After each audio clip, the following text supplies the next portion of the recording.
வணக்கம் என் அன்புக்குரிய நண்பர்களே. எம்ஜிஆர் முதலமைச்சரான பிறகு சேலம் மாவட்டத்திற்கு சில அரசு விழாக்களுக்காக பொது நிகழ்ச்சிகளில் கலந்து கொள்வதற்காக சென்றிருந்தார்.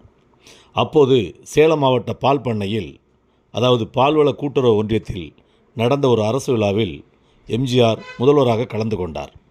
அந்த விழாவிற்கான அழைப்பிதழில் பால்வள கூட்டுறவு ஒன்றியத்தின் தலைவரது பெயரும் அதற்கு முன்னால் பெருந்தலைவர் என்றும் அச்சடிக்கப்பட்டிருப்பதை பார்த்தார்.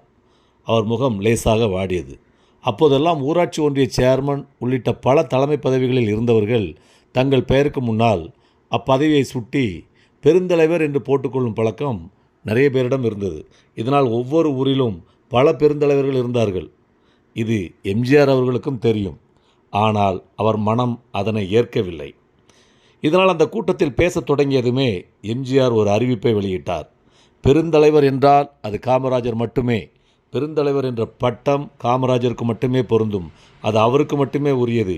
இனிமேல் யாரும், எந்த பதவி வகிப்பவர்களும், எந்த துறையினரும் தங்கள் பெயருக்கு முன்னால் பெருந்தலைவர் என்று போட்டுக்கொள்ளக்கூடாது என்று உறுதியாக சொன்னார், சட்டமாக சொன்னார். பால்வள கூட்டுறவு ஒன்றிய பெருந்தலைவர்களாக இருந்தாலும் இனி அவர்கள் தலைவர்கள் என்றே அழைக்கப்படுவார்கள் என்று எம்ஜிஆர் அறிவித்ததும் பெரும் ஆரவாரத்தோடு மக்கள் எல்லோரும் கைதட்டி எம்ஜிஆரை பாராட்டி மகிழ்ந்தார்கள். உண்மைதான், எப்பொழுதுமே பெருந்தலைவர் என்றால் எம்ஜிஆர் சொன்னது போல் காமராஜர் மட்டும்தானே.